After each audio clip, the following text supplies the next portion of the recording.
like we said, like it's a dance. Like you stepped on my foot many a times. Like your breath was picking sometimes. I just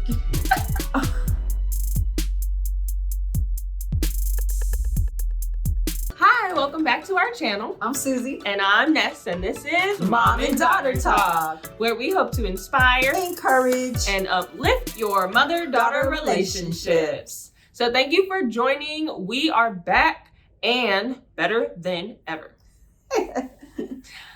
Today we are talking about giving each other space. Mother to daughter, space is needed. Absolutely. I think in any relationship, space is needed. In English, when there is no comma in a sentence, it becomes a run-on sentence, right? Grammatically, it's incorrect. And really, I think in life, we need a comma. So for instance, let's say someone's been married for a long time, and then once they get divorced, they go right into another relationship. That might be a little rough. I think they need a little comma to work on themselves or to reflect, you know.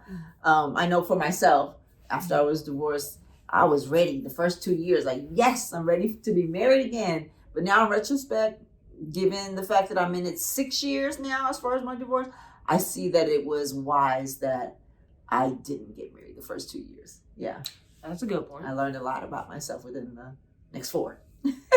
Yeah. You need space to breathe, time to heal. And we can talk about our relationship. How normally, honestly, when we started this YouTube channel 2 months ago and beyond, like we lived with each other once again and we would talk all the time. Yeah. Like we would talk at least once a day, like when you come home from work or if I come home, like we would always talk. Touch basis on it. Yeah, absolutely. Yeah. And then recently she opened up her own salon. And so the past month or so, man, she was going to work 3 days out the week. And then the next 4, she was at the salon. Like she was not things ready to open up. Yeah. And then you would come home and I'd be like, hey, ready for our talk. And then she was like either asleep or she was like, I have no energy to focus on what you're talking to me about right now. I was like, oh. So I learned like, oh, I have to give you some space right now just because of the season of life that she was in. I mean, open up your own business. Like that's no small feat. Yeah, and I think being sensitive to that, as being sensitive to one another. So for instance, when I was kind of doing double time and doing a lot of work, for her to keep approaching me and saying, no, we need to talk about it, it just would not have been good because I just did not have the energy to pour into it creatively like we did before. And so I think it's so important to kind of gauge where that other person is, you know, for the health of the relationship. If there needs to be some space or backing up, you need to give it to them. Yeah.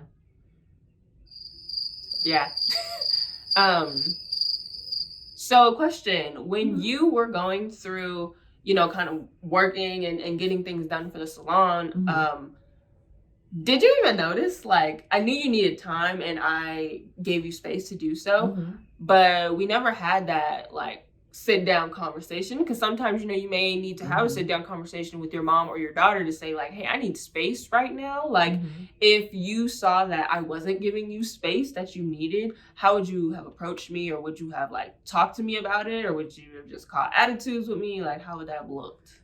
Ideally, I would have liked to talk to you about it. There are moments that it might have been more like just by my actions, you know, kind of distancing myself too. Because not only are you giving me space, but I'm pulling away because I need rest or whatever, just to recruit from doing what I was doing.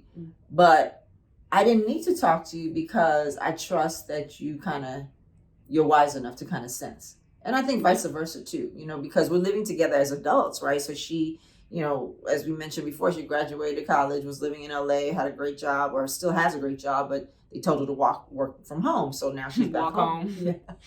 she's back home with me because no use living in LA, renewing the lease and being there by yourself. It's like, come on home, you know. Paying that LA money. Yeah, exactly right.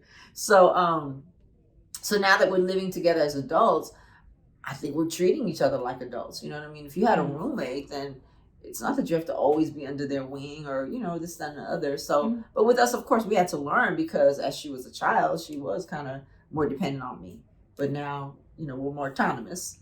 Actually, when they were younger, I don't know if they remember saying this, but I used to say, mommy needs some alone time. Or mommy needs some, alone time because it makes mommy, a better mommy.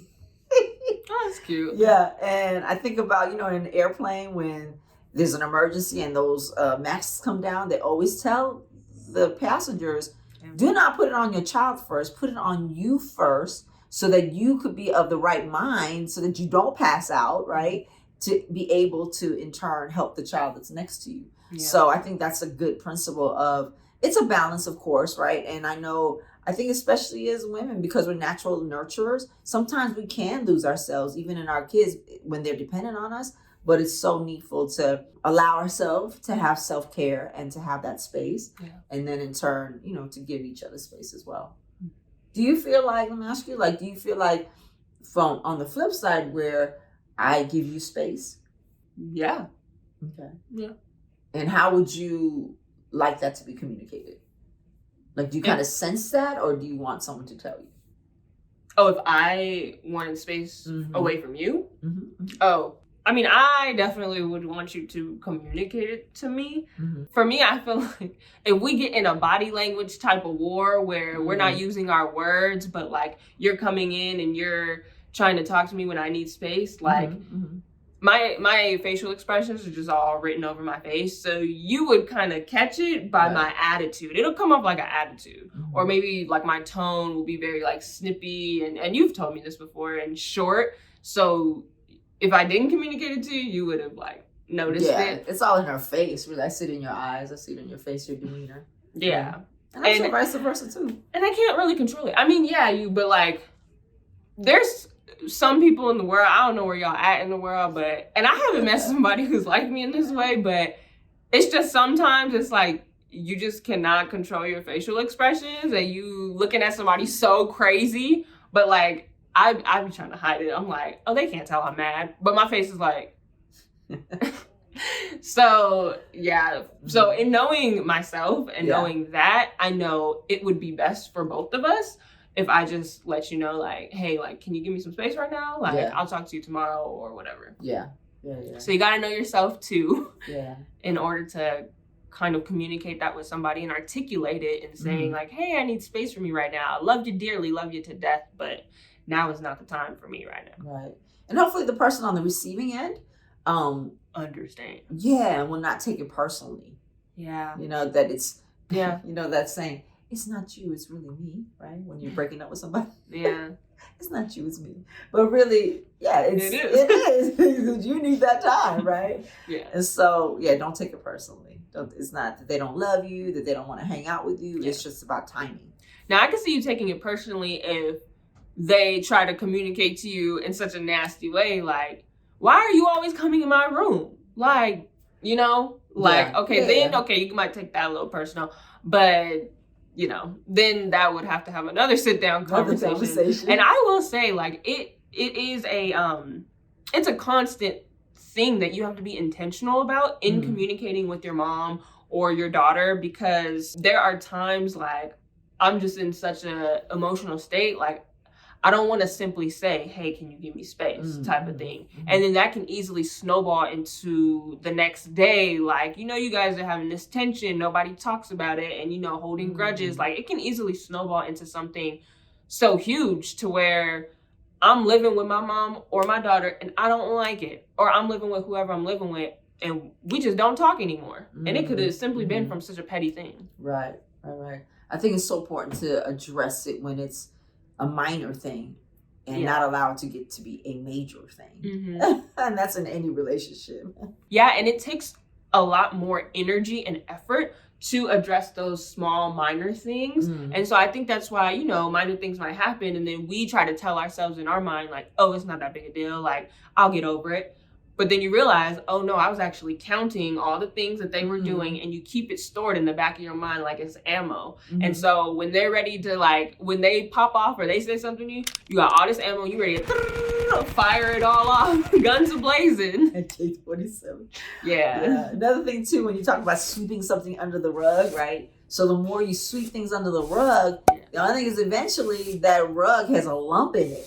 Right? Because you swept so many things underneath it and you can trip and fall and just, cause you to hurt yourself and other people if you don't deal with the thing that you swept under the rug so consistently. A lump.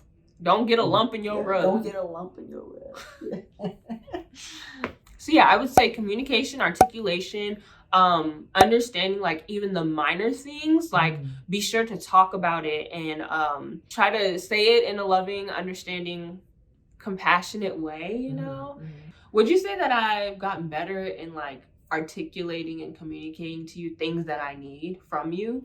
Yes, absolutely. Yeah. Okay. And then also think on my end, I've gotten better at detecting something. So for instance, if I come knocking on your door and I want to talk to you about something, you know, or just, you know, kind of chit chat or whatever. But when I walk in, you said come in, and I come in.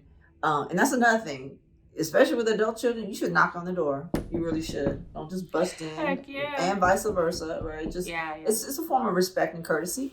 So if I walk in and I see that you're doing something, involved in something, I'm gonna keep it short. You know what I mean? Or like if I see you about to get on the phone or you are on the phone, I'm gonna keep it short, right? So it's not a thing where I'm pulling on your time. It's again having that mutual respect and having that mutual courtesy for one another. So yeah, it's a development on communication, but then on the other person's end, learning that other person and giving them space before they have to say anything about it. Yeah, man, proactive.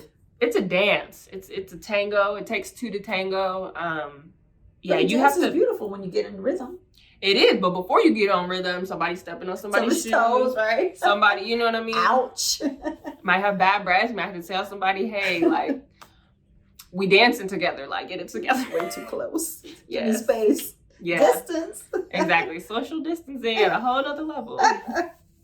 Right. But yeah, once you get in that flow and, you know, you're dancing together, it takes two parties to want to commit. Like we said, it's a commitment. And in our other webisode, the last part of our What Is series, we talked about what is love. Like love is commitment. Love is a choice. So you have to choose to commit to, you know, calling them out in a loving way about the minor things that they may do, or, hey, I need space from you in this moment. And don't be afraid to, you know, let them know, because the things that you don't say and you think, I'm strong enough, because I think that's what it is. I'm strong enough to kind of take this hit or this jab and I'm good.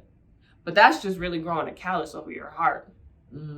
Yeah, and sometimes you don't know that the callus is there until it happens again. Then it's like, dang, that was the 5th time that happened. Yeah, and then some people blow up. Yeah. Others just give you the silent treatment.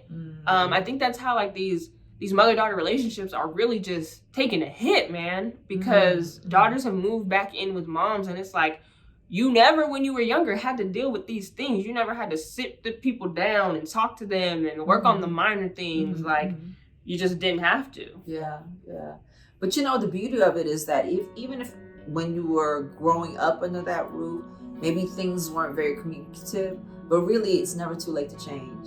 You know, never too late to work on a relationship and make it better, right? So let's say you really didn't communicate with your mom that much, but let's start anew, and vice versa. You know what I mean? Let's start to communicate from now on. Yeah. Don't ever feel like it's too late.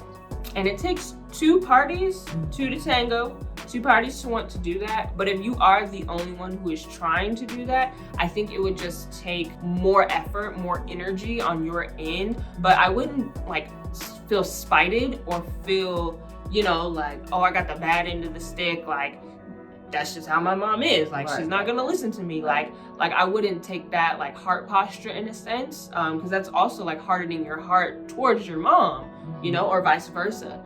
But I would take that as, okay, I would, you know, take that on as like a responsibility that I now have in order to have a good relationship with my mom, who may one day be the grandparent to my children if you decide to have kids. Like, you always want that mending relationship to be there, because when you think about it, like when you forward think, as far as like when you have kids and you're ready to have children, I mean, you don't want them to not have a relationship with their grandma or their granddad.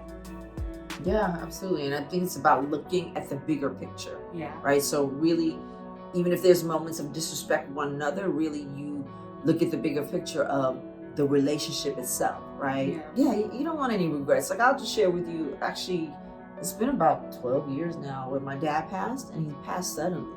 But one thing I can definitely say is that when that happened, it was never a thing of like, darn, I wish I would have, wish, coulda, woulda, shoulda, and all that. I had a beautiful, wonderful relationship with my dad. And so there were no regrets as far as feeling like there was something that was left unsaid, right?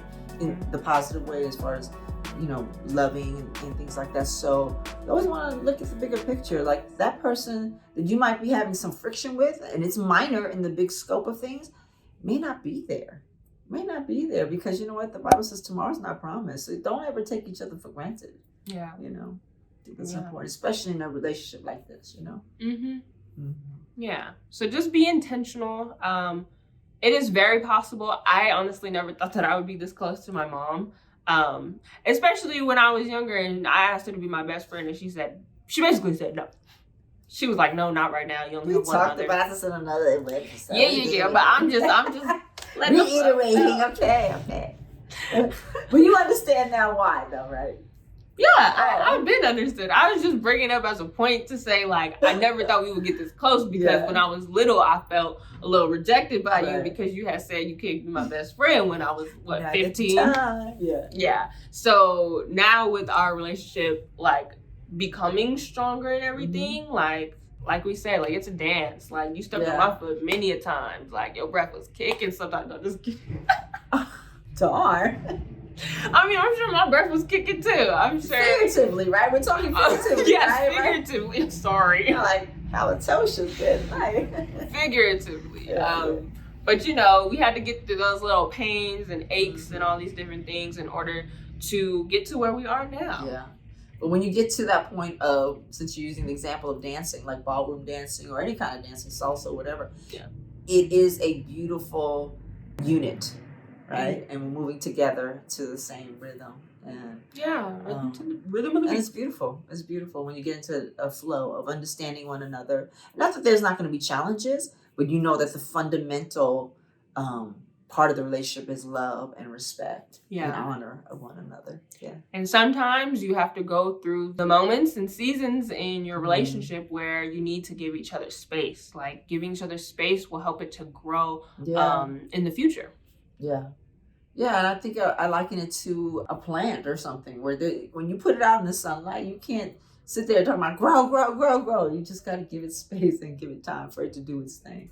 So thank you for joining us for Give Each Other Space sometimes, We hope that you enjoyed, and like and subscribe and comment below if you would like. Thank you for joining us. So today we are talking about... I forgot. Me too. Space. Till next time, have an amazing day.